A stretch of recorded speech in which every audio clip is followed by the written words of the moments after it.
అయ్యా నాకు చాలా అప్పు ఉందయ్యా, ఆ అప్పు తీరితే నాయనా తండ్రి నేను బాప్తీసం పొందుతాను నాయనా తండ్రి అనుకున్నానయ్యా, నాయన దయ వల్ల అప్పు అంతా తీరిపోయింది అందుకని పొందుతున్నానయ్యా.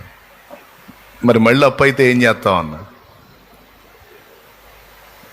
అంటే, అప్పు తీరినందుకు బాప్తీసము, రోగం తగ్గినందుకు బాప్తీసం, కూతురికి పిల్లగాడు పుట్టాడని బాప్తీసం, కొడుకు పెళ్ళయిందని బాప్తీసం, అబ్బాయికి ఉద్యోగం వచ్చిందని బాప్తీసం. ఇవన్నీ తప్పు. అవన్నీ మొక్కుబడి కింద తీసుకునే బాప్తీసమాలు ఇవి కరెక్ట్ కాదు. పెళ్ళి చేసుకుంటా పెళ్ళి కోసం అని బాప్తీసం. ఇప్పుడు అబ్బాయి అమ్మాయి ఇద్దరు ఒప్పందం అయింది, ఇక పెళ్లి సమయం, ఇక బాప్తీసం ఇచ్చి పెళ్లి చేయాలా? ఎందుకంటే బాప్తీసం పొందిన వాళ్ళు సర్టిఫికేట్ పొందడానికి అర్హులు. కాబట్టి అబ్బాయి సర్టిఫికేట్ ఇవ్వాలంటే ఇద్దరు బాప్తీసం పొందిన వాళ్ళు అయి ఉండాలి అంట.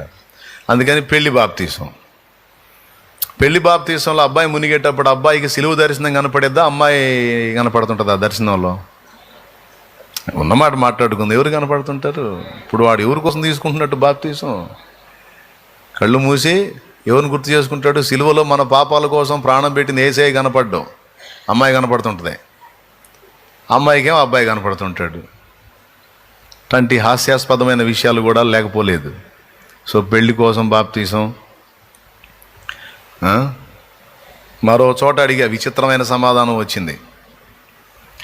ఒక కొత్త ప్రాంతంలో పరిచర్య కోసం వెళ్తే కొంతమంది పరిచయం అయ్యారు. బాప్తీసం పొందారా అని అడిగా. 4 సార్లు పొందామన్నారు.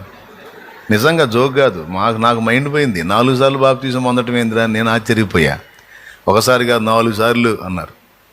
ఎందుకంటే బాప్తీసం పొందితే చర్చి కట్టిస్తామన్నారంట. అందుకని బేస్మెంట్ వేసి ఒక రౌండ్ బాప్తీసమాలు ఇచ్చారంట, ఫోటోలు పంపించారంట.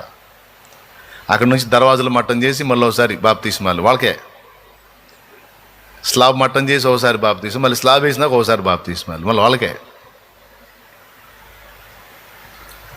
చర్చి కోసం బాప్తీసం ఇప్పుడు లేదు, దేవుడి దయ వల్ల. ఆ మధ్యకాలంలో కొన్ని సంవత్సరాల క్రితం ఇట్లాంటి తంతులన్నీ జరిగినాయి. తప్పున్నర తప్పు.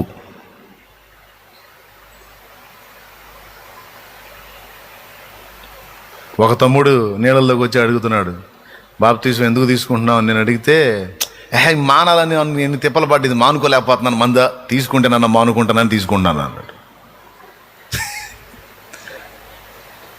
చూసారా? అయ్యా మానుకొని తీసుకుంటున్నావా లేకపోతే మానుకుందావా అని తీసుకుంటున్నావా అంటే, తీసుకుంటేనన్నా మానుకుంటానని అంటే ఇంకా వదల్లా. దావీదు పాష గారు ఒక ఆయన అడిగాడు, బాప్తీసం వరుసగా ఇచ్చేటప్పుడు నీళ్ళల్లో వస్తారు కదా వరుసగా క్యూలో, ఆ వచ్చేవాళ్ళు ఒక ఆయన అడిగాడు, ఎందుకు తీసుకుంటున్నావు బాప్తీసం అని? నీకు తెలియదు ఏందన్నాడు.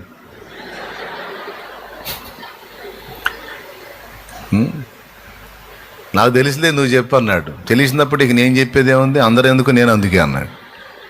ముదురు తెలివితేటలు ఆయన ఒక్కొక్కళ్ళు, మామూలు ముదురు తెలివితేటలు కాదు. అందరితో వదిలేట, ఎవరైనా తెలియని వాళ్ళు పెట్టారు ఏంది ఎడా అంటున్నాడు. ఎంత జ్ఞానమో! ఈ జ్ఞానం చెప్పేటప్పుడు బాగా మైండ్ పెట్టి వింటే బ్రహ్మాండంగా ఉంటుందిగా. అప్పుడు వినరు. దయచేసి మీరు అట్లాంటి సమాధానాలు చెబుతారా? దండం. కరెక్ట్ ఆన్సర్ రావాలి. ఎందుకు తీసుకుంటున్నామంటే, నా పాపముల పరిహారము నిమిత్తము, పాప క్షమాపణ నిమిత్తము, పాపములు కడగబడు నిమిత్తము, దైవరాజ్యములో చేరడానికి, క్రొత్త జన్మ అనుభవంలోనికి రావడానికి, నూతన సృష్టిగా మారడానికి, యేసయ్యను ధరించుకోవడానికి, యేసునొద్దకు చేరటానికి నేను బాప్తీసం అన్నా. అప్పులు తీరతాయనా, నొప్పులు తగ్గుతాయనా, అనుకున్నవి జరుగుతాయనా, కోరిన కోరికలు తీరుస్తాడనే కాదు, పాపాలన్నీ కడిగి పరలోక రాజ్య ప్రవేశం ఇస్తాడని, జీవగ్రంథంలో పేరు లిఖిస్తాడని చెప్పిన సమాధానాల్లో ఒక్కటి చెప్పినా తృప్తి నాకు. పాపక్షమాపణ నిమిత్తం, పరలోక రాజ్య ప్రవేశం నిమిత్తం, నరకాగ్ని నుండి విమోచింపబడటానికి, తప్పించబడటానికి ఘోర నరకం కదండి మరి. లేకపోతే అగ్ని ఆరదు పురుగు చావదని చెప్పాలా బైబిల్లో? క్లియర్గా ఉంది చూడండి. ప్రకటన గ్రంథము 20వ అధ్యాయం 15వ వచనం చదవండి. బాప్తిస్మం పొందిన వాని పేరు జీవగ్రంథంలో రాయబడుతుంది, పొందని వాడి పేరు రాయబడదు. ఎవని పేరైనను జీవగ్రంథమందు వ్రాయబడినట్టు కనబడని ఎడల అబ్బా, వాడు అగ్నిగుండములో పడవేయబడిను. ఎంత భయంకరమైన స్టేట్మెంటో చూడు. ఎవని పేరైనను జీవగ్రంథమందు వ్రాయబడినట్టు కనబడని ఎడల. ప్రకటన గ్రంథము 20వ అధ్యాయము 15వ వచనం తల్లి తీసి ఆ మాట అండర్లైన్ చేయి తల్లి. ప్రకటన గ్రంథం చివరి పుస్తకం అమ్మా, లాస్ట్ పుస్తకం 20వ అధ్యాయం 15వ వచనం. ఆ మాట అండర్లైన్ చేయమ్మా. 20:15. ఎవని పేరైనను జీవగ్రంథమందు వ్రాయబడినట్టు కనబడని ఎడల వాడు అగ్నిగుండములో పడవేయబడిను. ఓకేనా? వ్రాయబడినట్ట బడనట్ట? వ్రాయబడినట్టు కనబడని ఎడల ఏమవుతాడు? వ్రాయబడితే నిత్య జీవం. ఎప్పుడు రాయబడిద్ది? అది ఇంత డేంజర్ ఉందని మొత్తుకొని చెప్పేది. చెప్పిన మాట వినండో, మీకు దండం పెడతాం, మారు మనసు పొందండో, బాప్తిస్మం పొందండో. ఎన్ని రకాలుగా దండాలు పెట్టి చెప్పినా ఒకళ్ళు ఎటకారం చేస్తున్నారు. 70 ఏళ్ళు వచ్చినాయి ఒక ఆమెకి. బాప్తిస్మం పొందుతావా పెద్దమ్మ? ఇంకా పొందవచ్చు కదంటే ఇప్పుడు తొందర ఏముందిలే అంటుంది. ఒకళ్ళు కాదు, ఇట్లాంటి వాళ్ళు చాలామంది అయ్యారు నాకు. పెద్ద ఆయన ఉన్నాడు, 70 ఏళ్ళు వచ్చినాయి ఆయనకి కూడా. పొందుతావా బాప్తిస్మం, పాపాలన్నీ కడగబడి పరలోక రాజ్యం చేరుతావంటే పొందుదాం, తొందర ఏముంది? 70కి వచ్చాడు.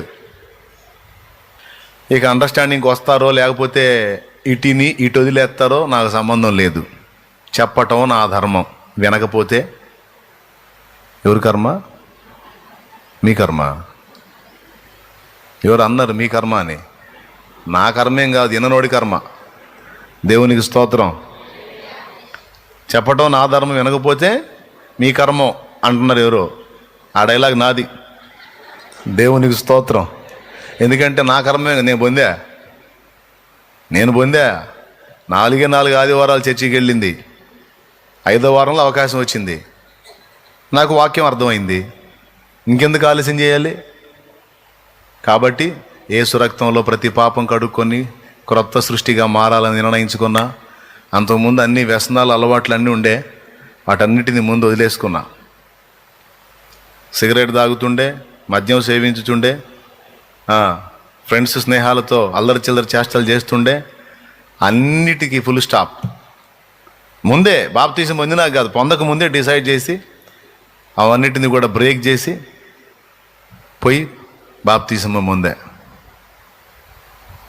అంతకుముందు విగ్రహారాధన చేస్తుండే, అది కూడా బ్రేక్ చేశా.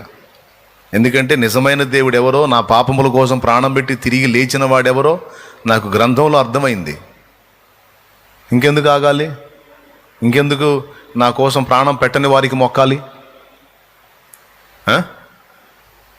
ఇదిగో అరచేయి చూడండి, అరచేయి. కర్పూరాలు ముట్టించి హారతులు చెంచాలు స్పూనుల్లో కాదు, అరచేతులు కాల్చుకొని అరచేతులు ఇచ్చా. వాడు జూమ్ చేస్తే కనపడుద్ది. మీకు కనపడుతుందా? ఇక్కడ కనపడుతుందా? ఎంతమంది కనపడుతుంది? ఒకసారి కాదు, 2 సార్లు కాల్చుకున్నా చెయ్యి. భక్తి. స్వామి ఏసై దగ్గరికి వచ్చాను, ఏసై చేతులు కాల్చుకోమల్లా, మూతులు కాల్చుకోమల్లా. నాకు ఇదే అని ఏం చెప్పాలా? మారు మనసు పొందు, పాప జీవితాన్ని విడిచిపెట్టు అన్నాడు.